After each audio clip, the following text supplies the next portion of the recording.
All right, welcome to another episode of the Empowerment Perspective Podcast. I go by the name of Demiso Josie alongside Spencer's here. How you doing, sir? I'm doing well on this gloomy day in Pittsburgh. We're going to make the most out of it. Yes, we are. Listen, I told you guys we're going to hit the road. Some of you didn't believe it. We are in Pittsburgh. Our first stop on our little mini tour that we got going on with the Empowerment Perspective. It does seem like it's like we're in Seattle right now. All of this rain and... We've been on the road first thing this morning. I was waiting for the sun. It never showed up. The sun never showed up at all. So does today count? If the sun doesn't come up, does the day count? No, we're going to get another day. So that we extend spring break a little bit. That works for me. That definitely works for me. We might not get paid for that day, but we're going to push spring back. We got a contract. Oh, true that. Yeah, we're going to get into what's going on out there in Oklahoma, too, and West Virginia with that in a little bit. But thoughts on our last podcast, we had Jason Poles on. We were talking about student athletes and the process of a student athlete in college. Your thoughts on that, sir? Well, I think that prior to him even making a decision to play at that level, I think that he had a really strong support system. And because of that support system, had to make some really good decisions that were really beneficial to him and his family before he even got there. Right. It was good to see because we had Ms. Carter on a previous podcast to see her response and then see his response and kind of see how it echoes and mirrors each other. So you get a chance, check that one out. It Takes a Village. And then we had the Real Men Wear Orange. I had to put a question mark on there because there's a fight between him and me with Syracuse and Temple University. You guys got this petty thing going on. It's absolutely petty. Temple's the only university that matters to me right now. Sorry. Okay. So here's the other thing that he's really petty about when he said he boxed up all that stuff and sent it to you and your wife. Yeah. That was really petty. Yeah, so if you get a box at your door with baby clothes in it. We talked about this. I don't even go to my mailbox. Listen, the other day, right, the guy left, I shouldn't say the guy, the mail person, they left a card saying that if I don't come get my mail, the mailbox, they're going to take everything away. They're going to take it all away, huh? They keep leaving me a bunch of flyers. I don't need that stuff. I think we got the camera situation squared away too. My dog isn't in the building, so we can't run and knock over the tripod. So hopefully we got everything worked out. But thanks for those who have watched that video on the Empowerment Perspective on YouTube. It's on the website as well. So our mission is to celebrate educators. Yes. Our mission is to spread the word of the wonderful things that people are doing in the world of education and beyond. Yes. So we are setting up this little tour, and we had to get a stop in Pittsburgh. And this is me being petty a little bit because we got a LinkedIn account. Yes. I wanted to make sure that it worked properly. And I knew we were coming through Pittsburgh. And I said, we're going to break this trip up because I'm not driving 8 hours to Ann Arbor Street. I'm going to stop in Pittsburgh, and I'm going to find somebody that's in the education field that's doing great things, purely based off of what I saw on LinkedIn. So I reached out to this wonderful lady, and she responded. And I was like, this is amazing. This actually works. Somebody actually pays attention to LinkedIn. Right, pays attention to LinkedIn. It's just not about getting a bunch of people to follow you and like you. So I would like to introduce Dr. Candace Robick to the podcast. Welcome. Hi, thank you. So glad to be with you today. Thanks for making the trip. Awesome. Thanks for having us and taking a leap of faith because you don't know us from Adam. We just met on LinkedIn. And I was like, Kareem, I hope this works out. And I hope she's not too afraid of us because we are definitely not meaning any harm. We want all good. So thank you for having us on the show. Absolutely. You're welcome. Know that you were a former English teacher. I know that you're doing some educational consulting. You are working in higher education, special education background. I can go on and on based upon what the little bit of time that we talked about it. But welcome to the show. And let's just start with what are you doing right now? Presently, I'm working for Grand Canyon University, which is in Phoenix, Arizona, but I do live in Pittsburgh, as you said. And I'm lucky enough to be able to work with pre-service teachers, student teachers at the undergraduate and graduate level. And I also work with principal candidates at the graduate school level. And so I travel to many geographic locations. I'm in Allegheny County, I'm in Butler County, I'm in Clarion County, Ohio, and surrounding areas. It's really wonderful to be able to touch their lives and to coach them through the process to help them to maximize their potential. Right. Let's talk about the students that you serve right now and versus the ones that you've done in the past. Have you seen a change in the type of students that you're getting now versus a couple years ago? The type of students now know that they need to be more competitive. But what I'm finding is that not all of the students are naturally skilled at special education concepts. as far as accommodations and modifications and what that looks like. So differentiated instruction is a large part of my coaching practice and instruction when I'm working with them. Can you explain differentiated instruction for the people that may not be in education to do follow-ups? Absolutely. So differentiated instruction is taking the concept of the lesson and basically taking it into 3 to 5 assignments based on your population in your class. It takes a very smart teacher to be able to look at his or her students and look at your population to determine what is it they need and what is it they don't need. Now, we all know sitting in this room that not all students need the same things, right? And a lot of people refer to them as cookie cutter students. Well, they're not cookie cutter students. They didn't come from the same mold. And that's what makes us all beautiful as humans. We're all different. So you take one assignment and you work it into 5 different derivations so you can maximize the potential of each student in your classroom. And it's wonderful. I mean, different students have different potentials, different learning styles, different multiple intelligences, according to Howard Gardner, the researcher. And it's just a beautiful thing to see happen in your classroom. You hit on something that we preach all the time. We talk about being students of your students. And I think that's really, really important in order for you to be able to service their needs and to figure out even what level that of skill set that they have. I think a lot of, I'm glad we're moving away from this cookie cutter approach a little bit, but I don't think all the educators have embraced this concept of, being students of the students. And that's what, when we went to Orlando, that's what one of the things that we were talking about is that concept. And you know why that happens, right? No. Basically, that happens because I think that teachers are naturally intelligent people. And I think that some people get too caught up in their brain and think, oh, well, this is how I learned this. And it takes that special person to be able to say, oh, I know I realize and know that I learned it this way, but there are other people that have different talents and abilities, and they come from different walks of life and have had different experiences, which makes my point that you can reach anyone in your classroom. You just have to be smart enough to know how to approach them. Even as a teacher, like, I hated monotony. I hated going in and doing the exact same thing every single day. So I would stretch myself just so I wouldn't get bored. And I don't understand, especially teachers have been in the business for 15, 20 years. Like, why are you doing the same thing?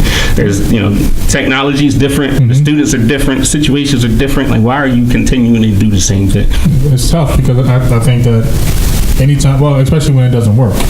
So it's one thing when you're doing the same thing and you actually can see the results, but if you keep doing the same thing over and over and over again and you're getting the same result, they say that's the definition of insanity. And being in a classroom with 25 students, you're doing the same thing that you did last year and the year before, and you're not trying anything different. Now what happens is that you get bored, students get bored, and then all these behaviors kick in. And now what happens is that you have to go and get additional resources. So instead of even trying it day one, now what happens is that we have to wait 30, 60, 90 days to try something that you should have tried day one, which is to be a student of your student. That is true. And when you're in the classroom, well, you're still in the classroom, just different classroom. Have you had experiences? Actually, let's go back. Let's go back to your first time going into the classroom. Like, tell us. Everyone has a horror story. Like, I remember I was in the classroom the first time. And I taught television production, and we had a science lab above us, and they were doing water displacement. So I'm just literally opening up all these computers and things, and I see all of this water just coming on top of my equipment. I'm running, taking stuff off of there, and then I had a kid that nerve to tell me that your class is not real. You teach a fake class. And I said, all right, well, I'll take it. So tell us about the first time you stepped into a classroom. The first time I stepped into a classroom would have been my student teaching experience, which was a number of years ago. This at South Park. Pardon? Is this at South Park? No, it wasn't. Okay, because I was looking and I didn't know South Park was real. I thought it was a joke. But go ahead. Was Kenny in the classroom? No? Okay. And so I started right off with seniors. And that particular year, and I won't say the name of the school, I was considered to be in a very favorable position because the school district was looked at as more or less a utopian school district, if you can say there is one. It was a blue ribbon school, et cetera, if you get my point. So anyway, during my student teaching, my master teacher said to me, I have never seen students like this before.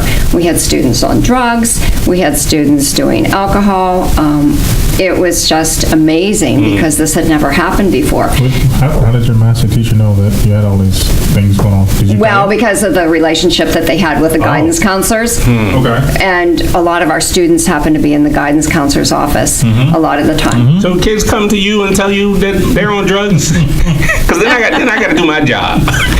That's a different office. Okay. That's a side word. That's not me. I'm sorry.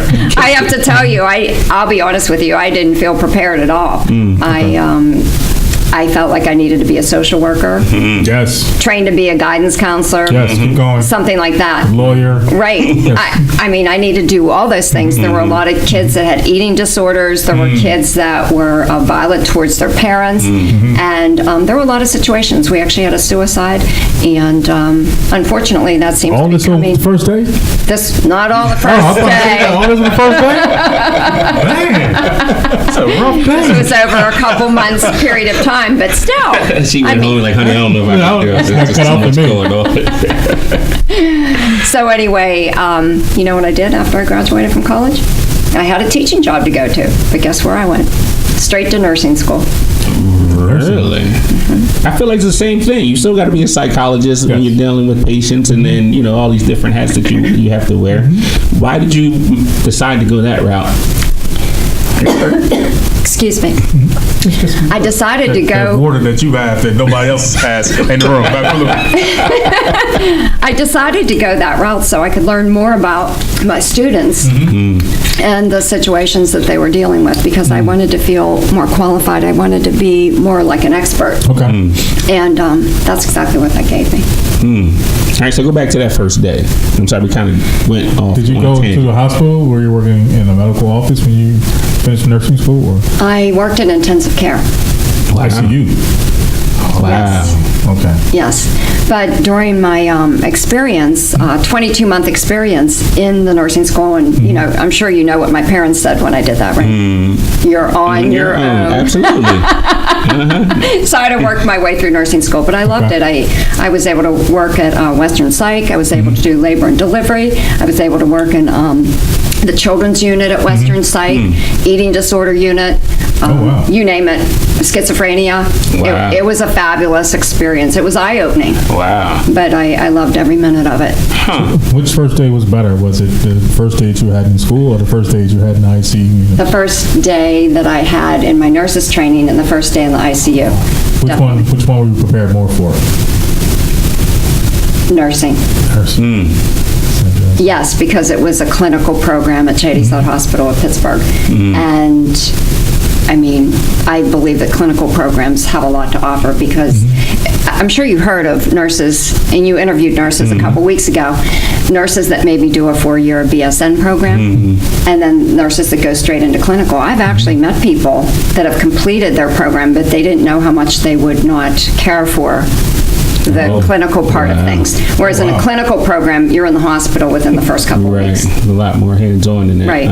That's really interesting. Not to say anything negative about the BSN program, because it's great. You come out with a college degree, and the clinical nurses have to get that later. So let me ask this: do you think that we should probably copy that model? I was just about to say that. teachers, where so that while you actually are working towards your degree, you're actually spending some time in the classroom before you can finish. So that if you don't like it or you don't think you have the heart for it, then you shouldn't be You there. shouldn't be there. Right, that's great. It's the schools that are proactive and have field experiences for the teachers. Those are the best programs, because you get right in there and you start immediately. Right. So yes, it's a good model to follow. I went an alternate route, so I went from TV to really being in the classroom. Then I had classes on Tuesdays and Thursdays, and I was like, I'm not learning anything in here.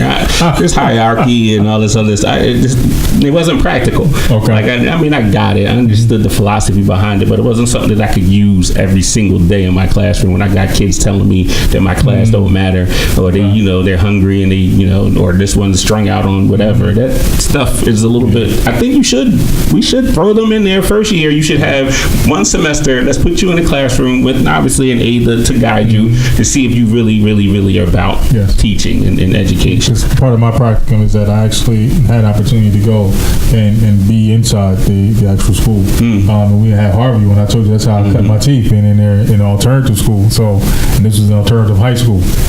And again, you're talking about kids that have really given up hope and really just showed up because it was something to do in the morning until everybody else got home. Was that when you first started losing your hair?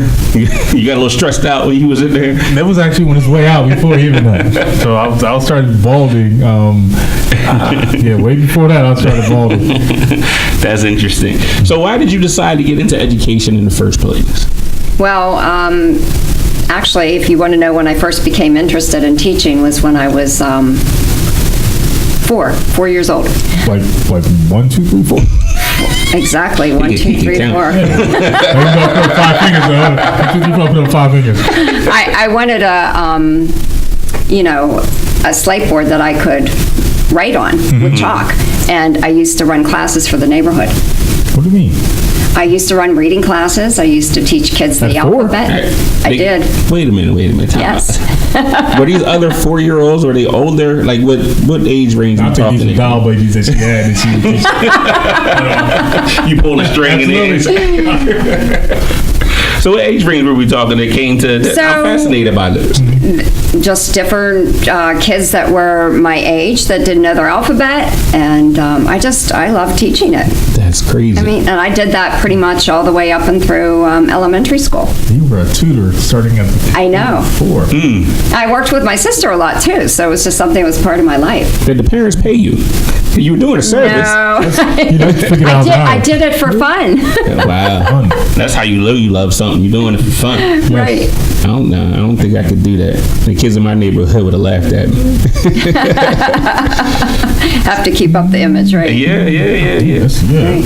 So it's amazing. So you do a lot of work consulting, solutions-based learning, correct? Yes. Can you talk about what that is and what you do with that? So solutions-based learning is a business that was created out of my husband and I's desire for me to stay home and raise the children.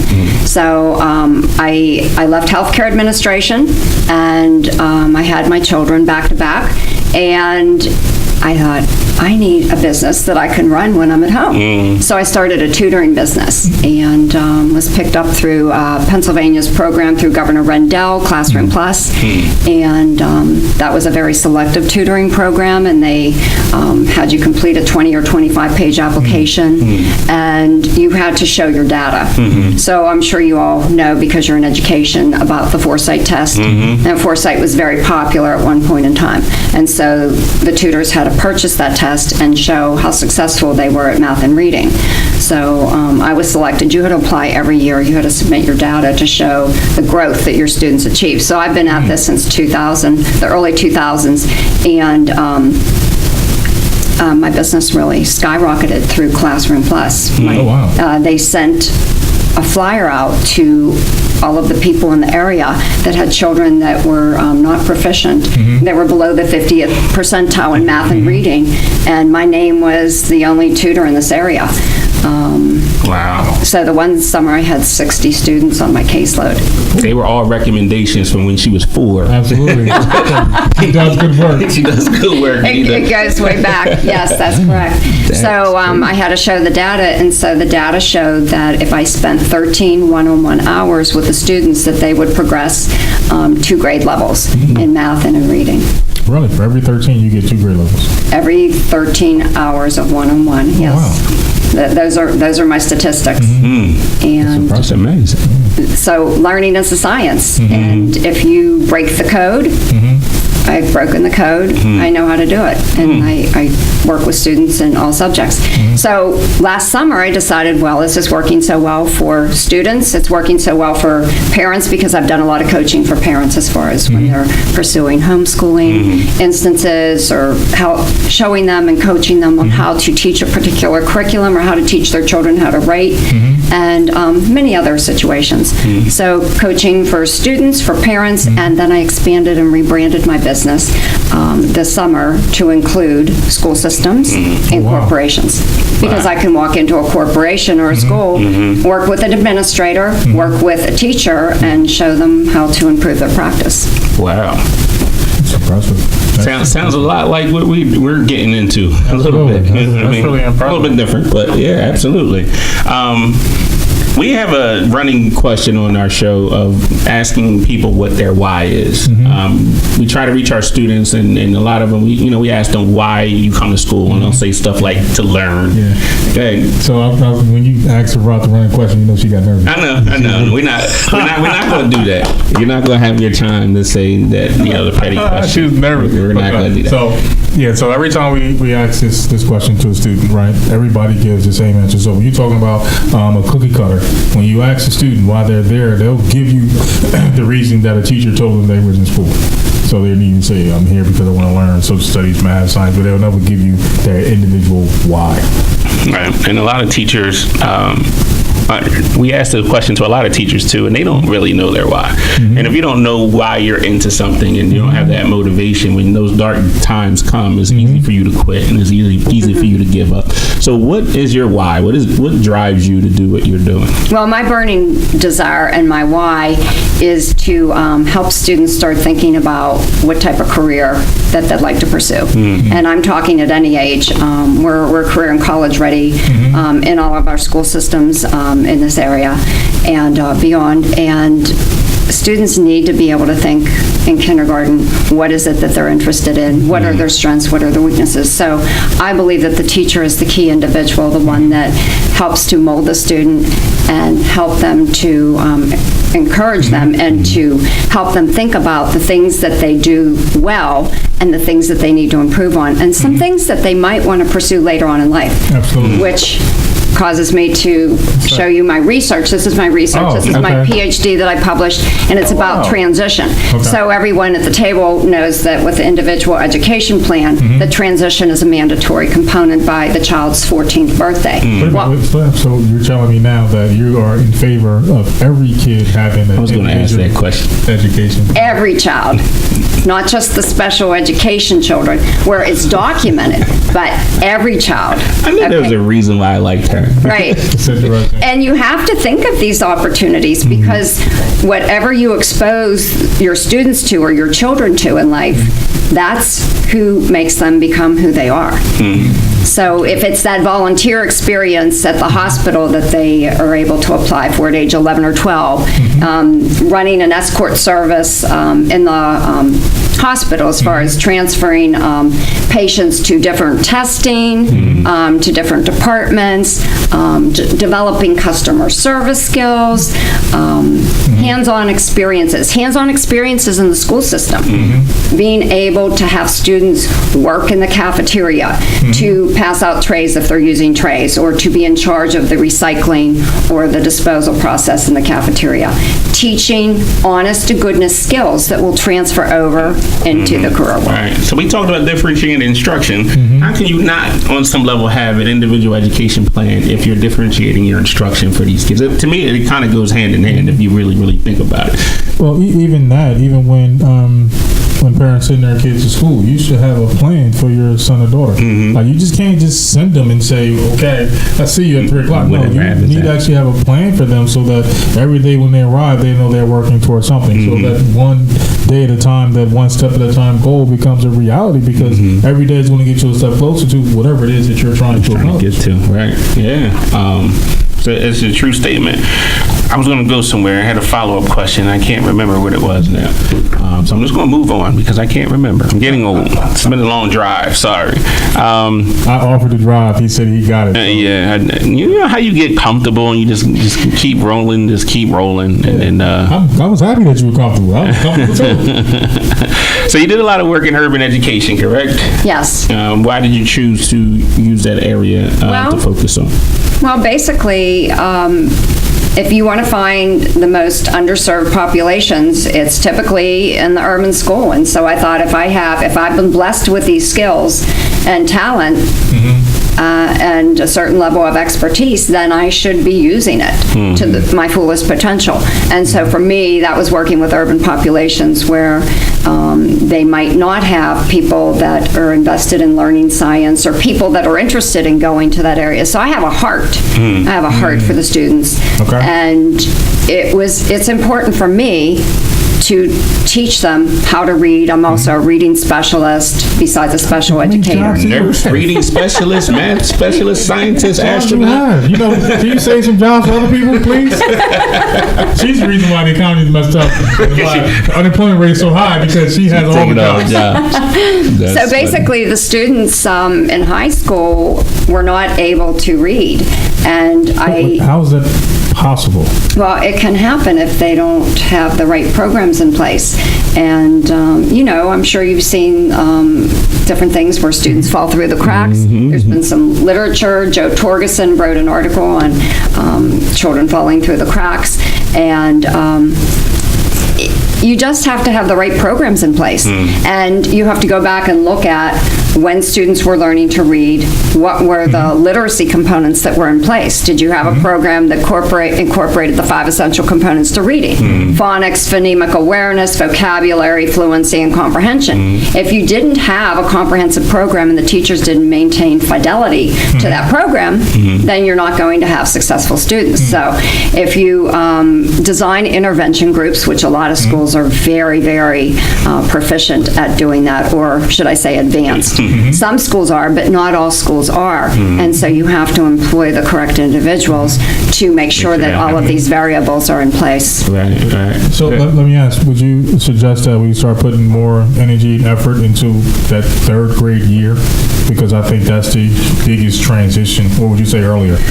I would say earlier because when I went to school, reading wasn't a main focus in kindergarten. It was more of a social program. Now it's more academic. So I would say that reading readiness, early intervention, reading readiness is key. The goal is to have students reading by the 2nd semester of their kindergarten year. That's steep. Right. So if the students are not meeting the benchmarks at that point in time, then you have to design interventions that work. But when I say interventions, a lot of people will lightly think interventions. I want to make sure that I say today that they're research-based interventions. And that there's a scientific approach. I know both of you follow data a lot. And so utilizing data to inform instructional practice is key. Right. And how do we make that connection with parents? Me and my partner talk about this all the time, that the system right now, let's take mathematics, for example, and the new math that's out. Right. So we have a lot of parents that don't know and understand new math to be able to help, their children. Right. So, we talk about certain reading programs and leveling students and those things too. There's still a disconnect with the parents. So I'm sending the child home and, I sit with my daughters all the time. I understand it. My wife understands it. But the average person or average parent will struggle and they're not able to help their child. So how do we bridge that gap? That's a good question that you've posed. And I would say that in a lot of school systems, we don't have enough parent engagement. If you have parent engagement, I like to think of a model where it's home, school, community. If you design something like that, that would be your answer. So to address specifically what you mentioned about the new math, you would need to design a peer tutoring program, something internal, but you could also there are a lot of people that volunteer from a variety of organizations, such as OASIS, that's an organization in the city of Pittsburgh. There are, for reading situations, there are literacy initiatives, and you can have those people come into the school and help the students. But to help the parents, I've been part of, when I worked in administration as an assistant principal and a special ed director, there are different efforts that you can employ in the school where you have parents come in and you have teachers run it or you have administrators run it, where you present the curriculum and you give them active tools, show them how to use the technology on the computer, because we know that sometimes the kids are more savvy than the parents are, and go through it with them and show them exactly what the expectations are and teach them the conceptualizations. I find that it's really good, and a lot of parents are very interested. and they're willing to learn. Yes. And they want to know. So I think that as school systems, we should embrace those parents that are interested in accelerating their students. I've also developed Saturday or weekend tutoring programs, and I've run some different things within solutions-based learning to promote these. I think one of the major keys that schools need to understand is that a lot of the community needs to see the school as an asset to them. Yes. And if you're not going out to reach that community, then, a lot of these parents, I'll talk specifically about, the population that we serve, they already have this us versus them mentality. So when they don't feel like there's an asset, why am I coming to the school? I had my own bad experiences with it. I don't like teachers. I don't like the educational system. So why am I coming to school? So now I can't even help my child. I'm just sending them to school because I have to. The law's telling me to do so. Well, I have to do one better. Better yet, I don't like you because I had you. Yeah. And I know how you treated me. Yeah, that's coming too. Or you treated my youngest child. Yes. Now we got this situation coming up again. So perception. Absolutely. Yes. Absolutely. Perception and also the actual experience. So we a lot of times, and even in urban populations, is that they never leave the environment because they don't have the money to. A lot of parents would definitely move and live somewhere else if they had the financial ability to. So now what happens is that I'm stuck, and you happen to go to schools that I went to. You have to have the teachers that I had, because a lot of teachers work 25, 30 years. They don't go nowhere. So I can have a child that can come through the same exact system I went through, and if I had a really bad experience, now I have to face you, and I already know that what you're telling me is not true because what you did to me. So it becomes like a student that's scorned almost. I wanted to mention that a lot of successful schools have implemented math evenings and literacy evenings, where you bring the parents in for it's thought of as a social and fun event, but it's actually educational. And I think that it makes the parents feel like they belong. And you prepare different folders with different educational tips to help them to accelerate their students, and you give them technology tips and tools to reference in the handouts that you prepare for that event. So I just wanted to mention that. That's good. Yeah, I'm a big fan of the school going to the community, though. I don't think we do it enough, specifically where we are, and reaching out to those parents within the community. Whether you're going to the local churches, community center, or there's a block party, I think we need to focus more on reaching out to the community. We always want them to come to us, and like I said, it goes back to them. If we don't feel like it's an asset, then why am I going into that building? So I think we need to start bridging that gap and going out into the community. Like I said, I wanted to transition to this concept of school and prison pipeline, because it's all kind of blended in together for me, because we can talk about retention rates, we can talk about even preparing our students for college. Matter of fact, let's go there for a second. We're talking about that transition from high school to college, and a lot of our students aren't prepared for college, because I think a part of it is a perspective in the way that we're teaching them. When you get to college, you're sort of expected to think for yourself. They want to know what you think. Whereas in high school and in elementary and middle school, we are giving our kids, they need to regurgitate what they hear. They're not learning that process of thinking for themselves. Can you speak on that transition from high school to college, and how schools can prepare their kids better for college? Well, again, I'm going to start off with the foundational special ed process. As a special ed case manager in a school system, you are expected to make sure that you do a SAP plan for the student, and you do that during their senior year, usually the spring of their senior year. And that plan is a document that follows the student and helps them to get accommodations and modifications in their next education, whether it be a community college, whether it be a four-year college, etc. That advocacy that comes from that coaching and that advocacy that case managers do with their special education students, and something that they've been doing the whole time, that student's been on their caseload. And I was blessed at one of my school districts to have students on my caseload for just about, not the same all the time, but I had the same students for 6 years because I was teaching 5 through 12. So I got to see them through. I think that if we incorporate the development of those advocacy skills, of telling people what it is that you need, and also developing exposure, job shadows. That's something I did on a regular basis in special ed. If that could be incorporated into the regular ed population, that would be fabulous.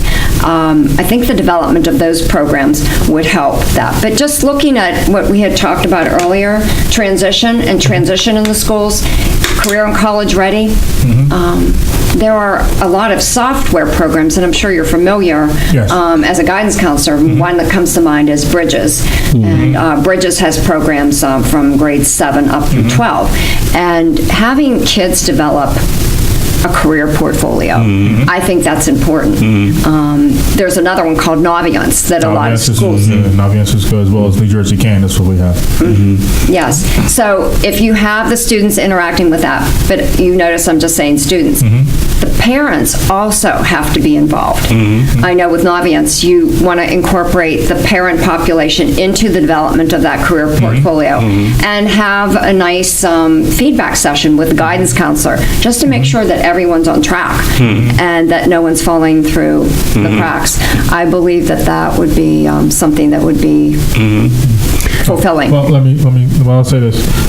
When it comes to college and career readiness, a lot of times what happens is that the perception, I'll say, is we don't have to start that until 11th grade. I hear that all the time. Like, you want to wait all these years and let all these years go by. You want to wait until 11th grade to actually start thinking and becoming really serious about college. My point of view has always been we need to start that day one. Day one, absolutely. Because it's a process to get to 11th grade. Right. And just like with anything else in life, if you don't know the rules, you don't know what you're working toward, then when you finally get there, you may realize that you're short. So 11th grade, they're looking at your grades in 9th grade and 10th grade. So, and even in middle school, we're looking at 6th, 7th, and 8th to get you in the classes that you need to have in high school. But before that, you have 4th and 5th grade to get you in the classes that you need for the 6th grade. You have kindergarten, 1st, 2nd, 3rd to get you in the class. So it's always is a process. And you can't just say that I'm going to wait until he or she is 16 years old or 17 years old because then it's too late. I take it on a little bit more of a practical level, and especially for the parents out there. Stop waiting. If you know what your child wants to do in their life already, there's probably, I'm going to say, maybe 8 to 10 professions where you actually have to have a certification in order to do stuff. So if they want to be a businessman, why don't you foster that right now? And then what happened to me is when I went to engineering camp, 11th grade, and I didn't have no business going there, but anyway. But when I came out of there, and it was such hands-on, and then we were developing, you had to come up with a product. And our group was a voice-activated car stereo system. And I remember, and I gave this presentation, and the guy, he sits here, he was right to the left, and he said, that'll never ever work. And here we are, everything's voice-activated, right? But what that class did to me was math started to make sense to me. English started to make sense. Like, all of the parts started to fit in because I had a vision, and I knew kind of the direction that I wanted to go into. But parents, if your child wants to do something, you should be feeding it right now. Like my youngest wants to be a vet, so guess what? We're working on the body parts of the animals and things of that nature right now. The older one wants to be, she don't know what she wants to do. She wants to do teaching, the ballet guy that pumps up gas and all that. So I said, well, you can't be the guy that pumps up gas. You're taking it too far here. But you need to feed your children. Like, there's no reason why they can't be businessmen or women on some level at the age of 13, 14. Like, why not? You don't want to be a photographer? Go take pictures. You want to make movies? Go make movies. There's no excuse as to why you can't be getting those kids on that level. And I think that transitions into school, because you'll now they'll understand, I need to do this because I understand why I need to learn history, because there's a history behind the thing that I want to do. So stop waiting, parents, and make sure that you get them on board and feed them early. There are a lot of other programs in schools, VOTEC programs, and I want to make sure that I mention that today, because a lot of people think, my child has to go to community college for 2 years, or they have to go to a 4-year school. That's not the case. I mean, there was a lot of information that I passed to my students, and I would make sure that they attended orientations when they were in 9th grade to see if they would be interested in becoming a roofer or a construction worker. And there are a lot of unions that support these trades, and the trades can be a wonderful career for someone. So, I support all of them. There are a lot of schools around here that have student-run businesses in the school system, which I support also. I think that kudos to them for going above and beyond, for having a greenhouse and selling herbs that the students have grown themselves. And kudos to the people that are selling baked goods and food products and having students help in their cafeteria. It's crazy. And I wish we would use social media a little bit more impactful. And I say that because we're living in a time right now from a business perspective where I can post something on Facebook and it's free advertisement. Like I can go across the world and spread my message across the world and, you know, sell products across the world. Like the borders are no longer, I have to go to a physical store to buy your stuff. So leveraging that space and leveraging, and the kids already know how to navigate it. Yes. So we need to just channel their energy in the right direction so that they can feel empowered and use it correctly. And then I think we'll get a better product of students. I think, you know, we'll be in a better place, you know, as a nation as a whole. But I think a lot of the adults and a lot of the people that are in our lives are holding these kids back, and we shouldn't. We need to, my philosophy, the school just need to simply teach these kids problem-solving skills, you know, and obviously how to get along with people and stuff like that. But once you develop and wire your brain so that you're able to solve problems, you'll be able to put anything in front of a child, and they should be able to at least navigate it, or at least figure out a way to get the right answer. So it goes back to that concept of learning to think for themselves and not just regurgitate back what they've been taught. I think that'll go a long way in education. I agree with you 100%, and I like that you brought up STEM education. I had the opportunity to complete an externship through Asset STEM Education in August. And the corporation that chose me to work with them was Alcoa. And I worked at Alcoa and had an opportunity. You have another job? Pardon? You have another job? No, it was an externship. It was professional development, right. I thought you had another job. Another job. I got to step my game up. And we met with the CEO of Alcoa, and we asked, what type of skills are you looking for in students? And they're looking for critical thinking, thinking outside the box, problem solving, as you mentioned, writing skills, signs of that students are able to organize, basic computer skills, and communication skills. Those are some of the key things that they would like students to possess. That's some of the things that we do every day in school. Definitely. And I was just fascinated by that conversation. I mean, spot on. Those are the skills that the students need. And I think as educators and as administrators, we need to empower and foster that in the students. Absolutely. I want to get into some of your work. I know you said you were an author and things, and you wrote some things. Can you talk about any things that are out there? Did you bring anything for us? The books? Yes. I brought my publication of my dissertation, and it's called A Phenomenological Study, Parent, Guardian, and Special Education Student Perceptions of Transition Beyond High School. And that was published in 2010. And so it's... I'm getting shaken right now because I'm about to go on that journey. I was like, hold on. It's about 200 pages that you can read in your spare time. It's also available online. And then... where can they find that online?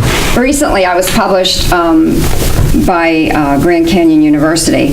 Is inclusion the appropriate practice for all schools? And they just picked up that. Is that an article that you have? Or? Yes. I have that with me. Is inclusion the appropriate approach? So I am going to be publishing a lot more, but these are the first two things that I've done. And actually, the students and parents that I followed in that, I've been thinking of doing a longitudinal study to revisit and see where they are in the process with the education that they received. Let's go back to your article. What was the results? Is inclusion good or is no good? I believe in inclusion. That's my viewpoint. And basically, in the article that I wrote, that I believe that students with disabilities should be integrated and mainstreamed into the classroom, all going along with least restrictive environment, the Gaskin Law. I think it's important to develop and enhance the students, because when you think about it, when they graduate from their program, their high school program, whether it be 18 or 21, depending upon the disability, they have to be integrated into society, right? Absolutely. So there's no time like the present. As long as they can be accommodated in the mainstream, I think that, co-teaching is a fabulous venue and should support that student. If they need a paraprofessional or an education assistant, they call them different names in different school systems, then I think that should be provided. At the end of the day, I feel like what we are doing is teaching kids life skills. The subject matter is just a vehicle to do that. So that life skills might look different depending on the person that you obviously are teaching. So that obviously the inclusion piece, it makes sense, along with everyone having their own individual education plan. Absolutely. Now you referenced Seabiscuit, and we love movies. I didn't see Seabiscuit. Can you tell me about it? Well, that was about a horse that basically was not well respected. And you know how people make judgments based on sizes? Seabiscuit was judged. And they said that the horse would never be able to achieve success. And Seabiscuit proved them wrong. It's interesting because I've heard parents and students complain about that same statement made towards them. Undersized, overlooked. It happens. It happens in school. It happens in sports. You mentioned you interviewed someone that was a coach recently. And it's crazy. It is. I think we have to invest in our students, and we have to show them that they can be an advocate for themselves, but as teachers too, we have to be an advocate for them too. There are some students that you'll get that you know don't have the wherewithal, they don't have the confidence or the self-esteem. But I always saw it as my responsibility to try to instill that in them. A lot of times it comes from them not being able to share how they feel when they're not able to solve that math problem, or they're not able to read a passage. And so it's the astute teacher that's very analytical that looks and says, oh, well, if I was able to get the student to do that, or tell them it's okay to feel a certain way about that, but we're going to change that.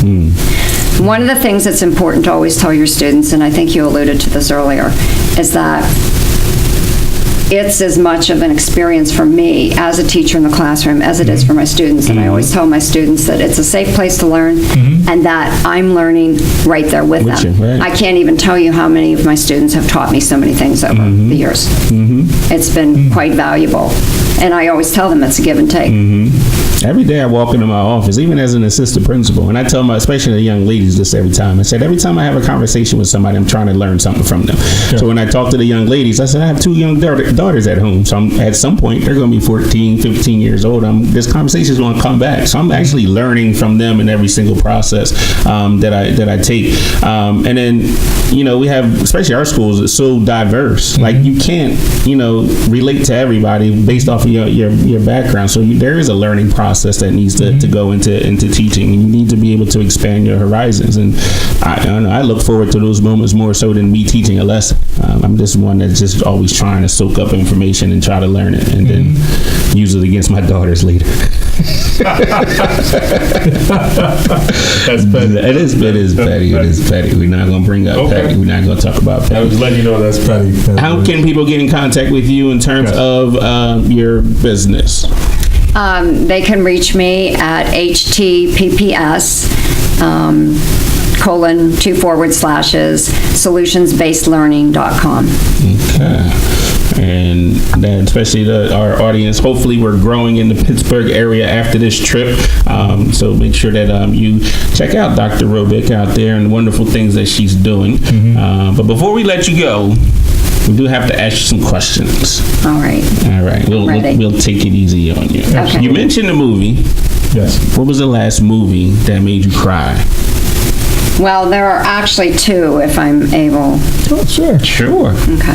You're not going to cry now, are you? No. Okay. No. I might. The greatest. I don't know if you heard last, I had a traumatic experience, so I have to make sure that anytime somebody starts crying, I want to make sure they're not going to get sick. No, I promise. Okay. All right. I'm sitting across the desk, too, so I'm good. Go ahead. I'm sorry. My 2 favorite, most recent movies were The Greatest Showman on Earth, that talks about the Barnum and Bailey story. Okay. And the second one would be the story of I Can Only Imagine, that was written by Mercy Me, and it's the life story of the gentleman that wrote the song, and it parallels his life. And yes, those were two movies that I heard these movies that I highly recommend. The second one I haven't heard of. I heard it was about the song, and I didn't ever seen the movie though. Well, the second one I mentioned is newer. I can only imagine. You said that's Mercy Me? Mercy Me, right? Last movie I cried was Planet of the Apes. I just watched that with my daughters because it was such a terrible movie. I was like, I don't know why I'm wasting my time watching this I could be movie. doing so many other things. I'm wasting time. This is quality time with my daughters. Research says that the average father only spends 8 minutes of quality time with their children Per day? per day. Or that's just general, like that's all you get is 8 minutes? That's 8 What's minutes your per lifespan? day. And I didn't believe it at first. And I was like, this is impossible. But then when I started really thinking about it, we're talking about quality time, like where no TV, you're actually just one-on-one interaction with them. Like during the week, I can easily see that. Especially, I'm doing 1,000 things and I go home and after dinner, after all that, I probably have like 8 minutes and then they go to bed and then it's a wrap. It's really interesting. What number should that be? Should it be higher? It should be I thought it was going to be way more than that. Well, it should be higher than what teachers are spending with kids, right? Absolutely. You would think. You would think. I would hope.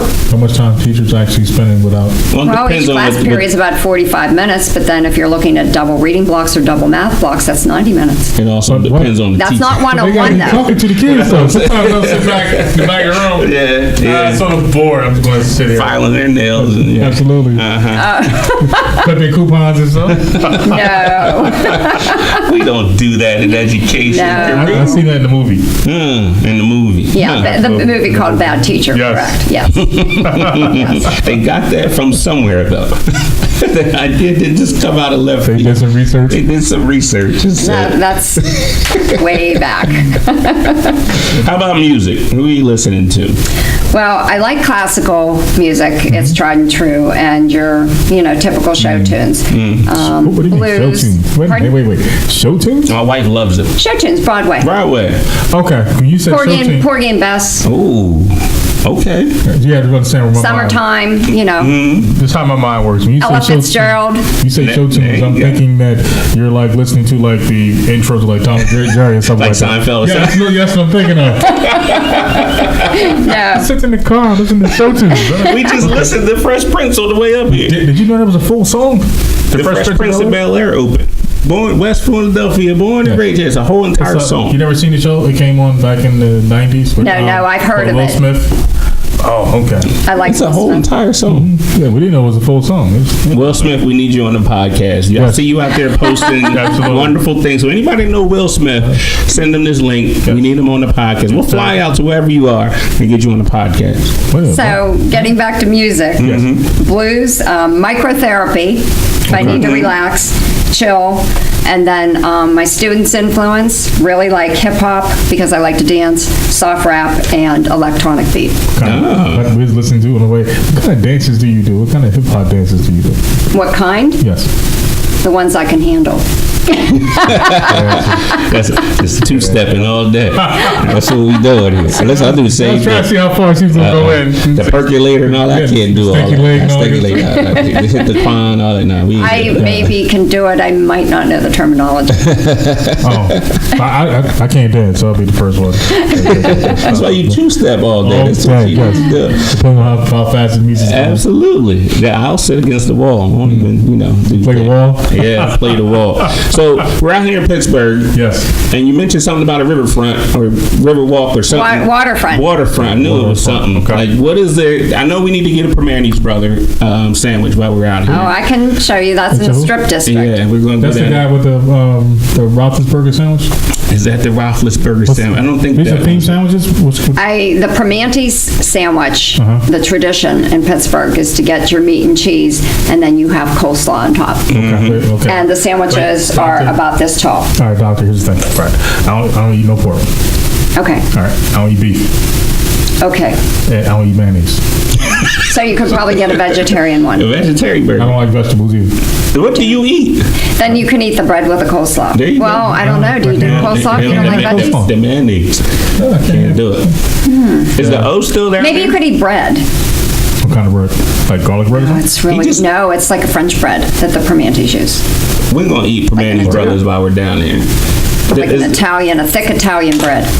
Thick Italian. And then we're going to go to the O and get some French fries if it's still there. Oh, The original. Yeah, That's we're in gonna go Oakland down by the University We're of going to Pittsburgh. I thought you Oakland. said Oakland. Like, we going to Oakland? No, we're not flying to Oakland right All now. right, so what kind of French fries they have? I eat French fries. Oh, I am not a French fry connoisseur. They're just good. Just ketchup this week? You don't go I to don't O? eat fries at all. All right, what about pizza? They have good pizza here? I don't eat pizza either. It's like I'm talking to myself. Yeah, I'm about to say. That's what I was like to say. No pizza. Conversation. Turkey burger. Can I get a good turkey burger? He had a bad experience with a turkey. Was it black bean burger? Black, yeah. Somebody, I don't know We if heard they that. recommended. But we're hungry and they find food they can eat really easy. Why don't you try the black bean burger? I don't want to. I wanted a regular turkey burger. It could be No, a turkey burger no, in Orlando. So you eat turkey. Yes. Mm-hmm. Is that it? Just turkey, Chicken. chicken. And fish. You don't eat fish? Fish. There you go. Is there any good fish places here?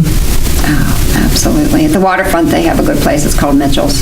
Mitchell's. All right, Mitchell's Seafood Restaurant. Mitchell Seafood. Okay. Now he's got to sponsor us. Now we're naming all these places on our podcast. So I'm gonna come call in the Empowerment Perspective podcast. We'll call you Absolutely. and ask for some money for sponsorship. But yeah. Matter of fact, how about if anybody's listening, go and just say that, yeah, I heard about Power Perspective. And that way, There it is. We'll take that as a you sponsorship. get a discount. Tell them you said that you heard it here and you get a discount. So last question, what is Pittsburgh known for other than being a still city and the three rivers? And is there something, a staple that we need to go see while we're here? Well, you might want to go down to the Point. That's where different from the waterfront. rivers come together, right? You know, Pittsburgh's shaped like a triangle. Okay. Okay, and a thing that I recommend that you would probably have a lot of fun with if it's done raining is the Go Ducky tours. It actually is a land and water tour. It looks like a duck, and then the wheels fold in, and then it floats on the river. He's petty. You can't say that. We're going to do the incline. How about that? What's that? Everybody has Yes, to. by everybody has to Station go to- Square, Yeah. they have the Bessemer steel What's that? coal pot on display, and then the incline goes up to Mount Washington. So you know how when we was walking? coming, No, coming in. it's a motorized car. Yeah. Okay. It goes up Oh, I tracks. see. Okay. And that's how you get to the restaurant? Well, you know how Well, there are lots of there's some fish up there. restaurants on Mount Yeah. Washington. Yes. So when we was coming in, you know, the city was on to the right, and you saw that big old cliff of houses and things. Some The nice incline houses, kind of takes you up to that level there. Okay. So Pittsburgh is definitely a cool city. I like it. I don't know about living here because the weather is a little crazy, but I don't know how you drive in the snow with all these hills and these mountains out here. I don't understand that. You better have some good Well, we brakes and learned when we tires. were 16, so we've been doing it for a number of 16? years. You guys start driving here at 16? Everyone does, right? No. No? You weren't Yeah. allowed? Permit at 16, right? You But can yeah, drive if you want. Look, you get pulled over. It's on you. You can be 7. I remember it was in an area where they stole a bread truck. Any last words of wisdom for our teachers and parents that Yes. we I have? do have a question. Oh yeah, he has one more. Are you petty? He said we weren't going there. Don't answer that question. Well, Don't do it. He's Don't gonna do suck. it? He's gonna It's okay. No, it's okay. my students would say that I am for English grammar. Interesting. Yes. How so? Give me an example. How of your- so? Of your pettiness. Well, you know, as an English teacher, you must make sure that they're using proper usage and that punctuation is where it's supposed to be. And of course, that spelling is correct. Did you use a red pen when you were marking up Never, the paper? never. That's a psychological faux I pas. used to do it on purpose. Now, what about refusing to grade a paper until they fix all the errors? No, I would never do that. I'm not that type of teacher. Would you consider that being petty? Like you just won't grade me for what I have? I have a professor like that now. Just won't grade your paper? Yeah. She tore my last paper up. Granted, I only wrote it in like 2 hours because I was running behind, but Well, she let me tore ask it this. Is it petty to always have to use Turnitin? Before you submit the paper? No, it's necessary because there are a lot of students that do plagiarize. It's petty. Submit the paper. you want to play I that. was trying to I get could be done this in 5 minutes. Your work has to be your own. I have to turn it in to Turnitin.com, right? And then I have to turn it into you. Absolutely. That's petty. I'm trying to come up with a system that grades papers on its own. I don't even have to do it. It's gonna just Put it in the automatic. There's got to be an app or something out there. There are some methods where you do something called Plagiarize? block grading. Oh, No, I it's think called you- block grading where some English teachers look at just 1 or 2 paragraphs in the whole paper and then grade. There was a technique that I saw being used in the public school. and this was a number of years ago. This was around 2005, 2006. But I'd never adopted it because I wanted to hear my students' voice, and I wanted to see how all their paragraphs came together. So I didn't respect that technique, but there were some teachers that were using that. Now, do you follow sports at all? Are you? Not a whole lot. I mean, you're too busy working. Is that what that is? Correct. But I do support the Penguins and the Steelers and the Pirates. You're too busy working to go to the stadium. It's too cold down there. I go to the games. No, if they offer her a job, I guarantee you she's going to be down there doing some development with the players. Hear that, Steelers and the Pirates? We need a sponsorship too. Yes. Buy books. So you wanted words of wisdom. Yes, one so last I would word of say wisdom. for all the educators that are listening today, keep doing a great job and just get to know your students, learn from them, appreciate them. And the most enjoyable thing for me as an educator is when my students contact me after they've graduated. And they email me, they find me, they don't even know exactly where I am, but they find me on the web and they call me to meet them for lunch or to go to church with them. But I would also like to support parents today. A lot of parents are working hard to provide for their families, and I would encourage them to stay involved with their children and to try to attend as many school events as possible. And I would encourage schools to have more community supported events, empowering students to be the best they can be in respect of career and college writing. Sir, any last words? You know what I'm going to say. I know. It's always going to be to embrace your pettiness. It's a really good thing. It actually helps people learn you better. That's funny. Well, Dr. Robert, we appreciate you taking your time out of your busy schedule and discussing this wonderful topic with us. Yes, thank you. And thank you for your hospitality and things. And Absolutely. Hopefully you enjoyed the podcast. My pleasure. Awesome. So we want to close out with today's lesson.